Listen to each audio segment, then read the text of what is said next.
नमस्कार, जय हिंद, जय भारत दोस्तों। स्वागत है आप सबका एक बार फिर से आपके अपने चैनल स्काई स्पीक्स पर। दोस्तों, आगामी अप्रैल माह में नव संवत्सर आने वाला है और साथ ही अगले महीने बैसाखी का त्यौहार भी है। तो आप सभी मित्रों को, भाई बंधुओं को नव संवत्सर एवं बैसाखी की हार्दिक शुभकामनाएं। आज हम सिंह लग्न की बात करेंगे कि सिंह लग्न के लिए आगामी अप्रैल का महीना कैसा रहेगा। आपकी सेहत, स्वास्थ्य, नौकरी, कारोबार, भाग्य, इन सभी विषयों पर बारी बारी से हम चर्चा करेंगे। तो यदि आप मुझसे किसी भी प्रकार का निजी ज्योतिषीय परामर्श लेना चाहते हैं दोस्तों, स्क्रीन पर मेरा व्हाट्सएप नंबर दिया है। आपसे निवेदन है, कृपया इस नंबर पर आप हमें व्हाट्सएप के माध्यम से कंसल्टेशन या फिर परामर्श टाइप करके, लिख करके भेज दें। इसके उत्तर में आपको आगे की पूरी प्रक्रिया व जानकारी भेज दी जाएगी। उसके पश्चात आप चाहें तो अपना अपॉइंटमेंट बुक करवा सकते हैं, जिस पर कि शुल्क लागू रहेंगे। इसके अलावा हमारी वेबसाइट है www.skyspeaks.in। आप हमारी वेबसाइट के माध्यम से भी अपना अपॉइंटमेंट बुक करवा सकते हैं। तो क्योंकि आज का ये गोचर लगन पर आधारित है, तो कृपया आप इसे अपने लगन से ही देखिए। यानी जिन भी जातकों का जन्म सिंह लग्न में हुआ है, तो ये आज का गोचर फल उनके लिए। तो सबसे पहले जान लेते हैं, एक नजर डालते हैं सभी ग्रहों की चाल पर। केतु चौथे भाव में है और राहु दशम भाव में है। राहु और केतु दोनों ही 12 अप्रैल को, केतु तृतीय भाव तुला राशि में, राहु नवम भाव मेष राशि में प्रवेश कर जाएंगे। इसके अलावा मंगल शनि छठे भाव में है, तो मंगल 7 अप्रैल को और शनि 29 अप्रैल को कुंभ राशि सप्तम भाव में प्रवेश करेंगे। बृहस्पति और शुक्र आपके सप्तम भाव में होंगे इस महीने के शुरुआत में। बृहस्पति 13 अप्रैल को, शुक्र 27 अप्रैल को अष्टम भाव मीन राशि में जाएंगे, जहां शुक्र अपनी उच्च राशि में होंगे और बृहस्पति अपनी स्वराशि में होंगे। सूर्य बुध आपके अष्टम भाव में है। सूर्य 14 अप्रैल को और बुध 8 अप्रैल को मेष राशि में जाएंगे नवम भाव में। तो सबसे पहले हम शुरुआत करेंगे लग्नेश सूर्य से, क्योंकि लग्नेश से सेहत और स्वास्थ्य का विचार किया जाता है। सूर्य लग्नेश होकर के अष्टम भाव में है और इस दौरान 1 अप्रैल को सूर्य होंगे आपके रेवती बुध के ही नक्षत्र में।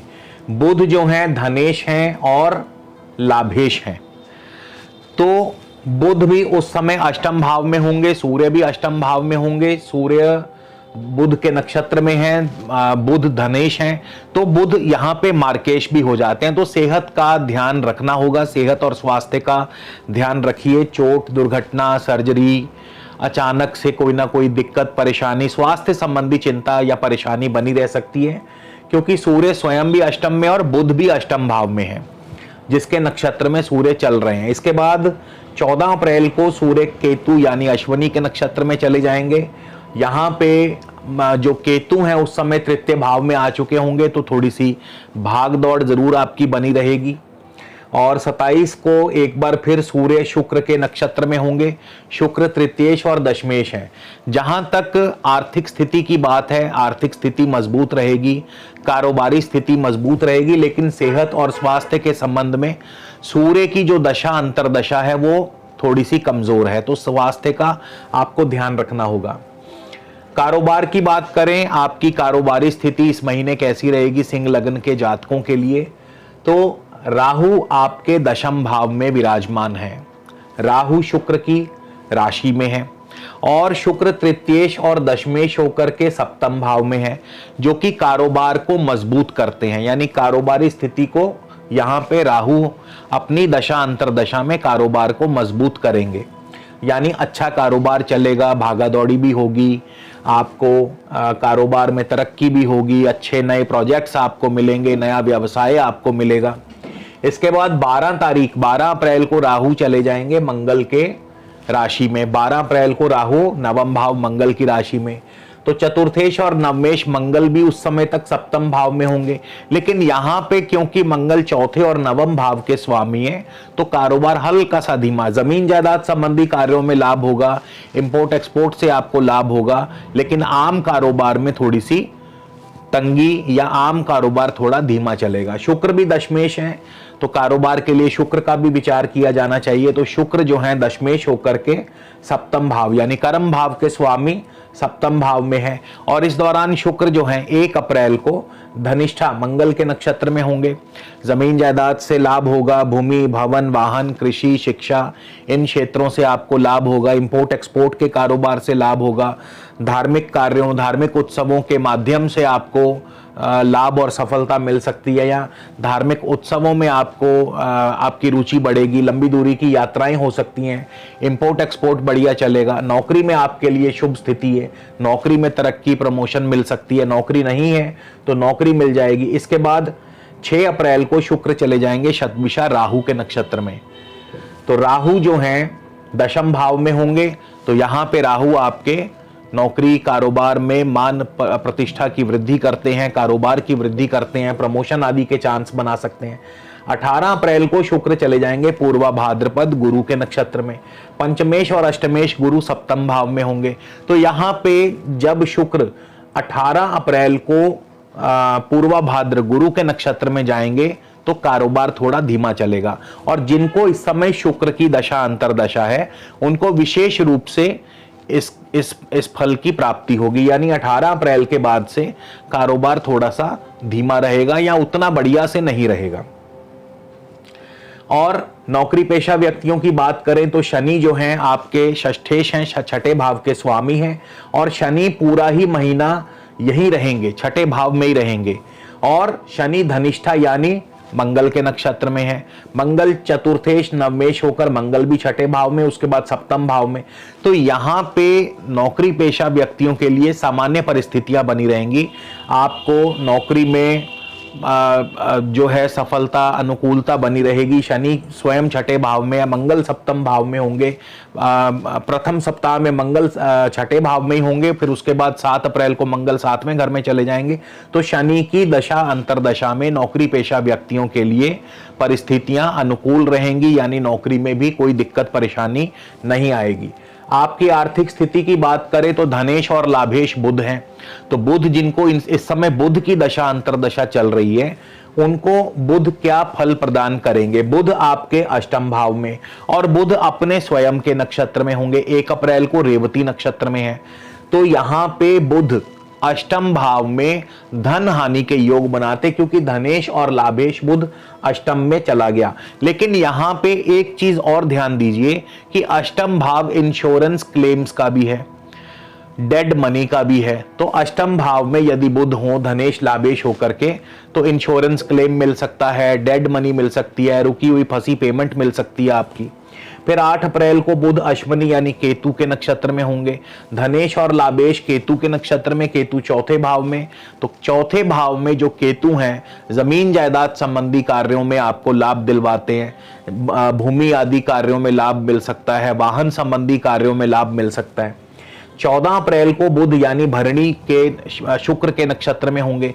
शुक्र तृतीयेश और दशमेश होकर सप्तम भाव में है। तो अपनी मेहनत से, अपने लगन से, पराक्रम से कारोबार में, नौकरी में सफलता, कार्यों में सफलता, नए व्यवसाय, नए प्रोजेक्ट्स मिल सकते हैं, वैवाहिक सुख की वृद्धि भी करते हैं। इसके बाद 22 अप्रैल को बुध चले जाएंगे कृतिका यानी सूर्य के नक्षत्र में। लग्नेश होकर के सूर्य उस समय नवम भाव में जा चुके होंगे। तो लग्नेश होकर के सूर्य नवम भाव में, लेकिन वहां पे ग्रहण योग होगा, तो बहुत ज्यादा उम्मीद नहीं। इंपोर्ट एक्सपोर्ट का कारोबार धीमा रहेगा या उसमें नुकसान की संभावना, भाग्य आपका साथ नहीं दे पाएगा। उसकी वजह यह है क्योंकि ग्रहण और काल सर्प दोष बना होगा नवम भाव में। तो बुध की दशा अंतरदशा इस प्रकार से फल प्रदान करेगी। इसके बाद आपके चौथे भाव में केतु बैठे हैं, तो केतु की बात कर लें।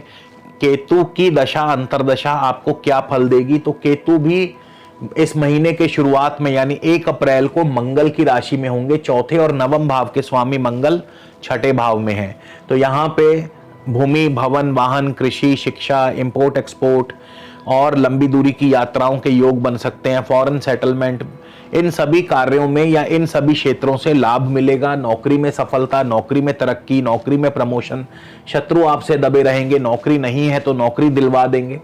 12 अप्रैल को केतु शुक्र की राशि में चले जाएंगे तृतीय भाव में, और तृतीयेश और दशमेश शुक्र अपनी मेहनत से अपने कर्म से, अपने पराक्रम से आपको कार्यों में सफलता और लाभ दिलाते हैं, यानी आपके कार्य अपनी मेहनत से सिद्ध होंगे। तो केतु की दशा अंतर्दशा इस प्रकार से फल देगी। इसके बाद आपके शनि की बात कर ले, शनि की हम बात कर चुके हैं, मंगल की बात कर ले। मंगल आपके भाग्य भाव के स्वामी हैं। मंगल अपने स्व नक्षत्र में है। मंगल 1 अप्रैल को धनिष्ठा नक्षत्र में है। तो यहां पे मंगल क्योंकि अपने ही नक्षत्र में है और मंगल चौथे और नवम भाव के स्वामी हैं, तो यहां पे मंगल अपने नक्षत्र में होने की वजह से आपको जमीन जायदाद, भूमि, कृषि, वाहन, इन सभी कार्यों में सफलता दिलाते हैं। नौकरी के लिए अनुकूल है। इंपोर्ट एक्सपोर्ट में आपको सफलता दिलाते हैं। भाग्य जो है वो उतना साथ नहीं दे पाएगा क्योंकि भाग्य भाव में ग्रहण योग है, लेकिन अपनी मेहनत से आपको सफलता जरूर मिलेगी। 16 अप्रैल को मंगल शतभिषा राहु के नक्षत्र में होंगे। राहु नवम भाव में है, तो यहां पे अब मंगल थोड़ा सा परिवर्तित हो जाएंगे। मंगल के फल में ट्विस्ट आएगा क्योंकि नवम भाव में उस समय जो है सूर्य ग्रहण योग भी होगा, काल सर्प दोष भी होगा, तो आपके कार्यों में विघ्न और रुकावट पैदा होगी। नौकरी में, कारोबार में, या फिर आपके जो लंबी दूरी की यात्रा है उसमें आपको विघ्न या रुकावट पैदा हो सकती है। पढ़ाई में आपका मन नहीं लग पाएगा। पढ़ाई के लिए ये स्थिति अनुकूल नहीं है। संतान की बात करें तो बृहस्पति पंचमेश है, पंचम भाव के स्वामी है बृहस्पति, और बृहस्पति 1 अप्रैल को पूर्वा भाद्र यानी स्वयं के नक्षत्र में होंगे। बृहस्पति पंचमेश होकर के अपने नक्षत्र में है। संतान की वृद्धि, संतान सुख की प्राप्ति, और इसके अलावा शेयर मार्केट से आपको लाभ होगा। आप यदि आर्ट्स, कला, एक्टिंग, सिनेमा, इन क्षेत्रों से, साहित्य क्षेत्रों से जुड़े हैं तो उसमें आपको लाभ और सफलता दिलवाते हैं, खासकर जिनको भी इस समय बृहस्पति की दशा अंतर्दशा चल रही है। इसके बाद 28 तारीख को बृहस्पति उत्तरा भाद्रपद शनि के नक्षत्र में होंगे। शनि छठे और सप्तम भाव के स्वामी हैं, तो यहाँ पे शनि उस समय 29 अप्रैल को सप्तम भाव में आ जाएंगे, जो कि वैवाहिक जीवन के लिए यानी विवाह के योग बनाते हैं, और दाम्पत्य सुख में भी जो एक प्रकार से अलगाव की स्थिति या दाम्पत्य जीवन में भी अगर कुछ दिक्कत परेशानी चल रही थी तो वो धीरे धीरे अब ठीक हो जाएगी, यानी आपस में दाम्पत्य जीवन में आपस में तालमेल बढ़ेगा, हार्मोनियस रिलेशंस आपके आपस में बढ़ेंगे। इसके बाद मेरे ख्याल से चंद्रमा ही बचे हैं, तो चंद्रमा की दशा अंतर्दशा क्या फल प्रदान करेगी। देखिए, चंद्रमा आपके द्वादश भाव के स्वामी है। चंद्रमा यदि आपकी कुंडली में शुभ है तो आपको विदेश यात्रा करवा सकते हैं। आपको चंद्रमा जो है विदेशी व्यापार से लाभ दिलवा सकते हैं। आपका निवेश बढ़ सकता है, खर्च बढ़ सकते हैं, लेकिन चंद्रमा की अशुभ स्थिति सेहत और स्वास्थ्य के लिए अनुकूल नहीं है। सेहत को नुकसान कर सकती है यदि चंद्रमा आपकी कुंडली में अशुभ स्थिति में बैठे हैं।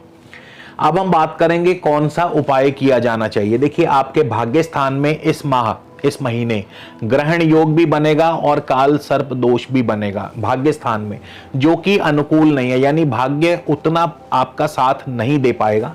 तो ऐसे में आपको क्या करना चाहिए? ऐसे में आपको ग्रहण योग एवं काल सर्प दोष से मुक्ति के लिए इसकी शांति करवा लेनी चाहिए। काल सर्प दोष की शांति आप करवा सकते हैं, या इसके अलावा आप नारियल और बादाम मंदिर में दान करें तो उससे भी आपको लाभ होगा, और राहु और केतु का जो अशुभ प्रभाव है वो आपके जीवन में कम होगा। उम्मीद करता हूँ आपको वीडियो ज़रूर पसंद आएगा। वीडियो कैसा लगा कमेंट करके बताइएगा। अगले वीडियो में आपसे फिर मुलाकात होगी। तब तक के लिए नमस्कार, जय हिंद, जय भारत।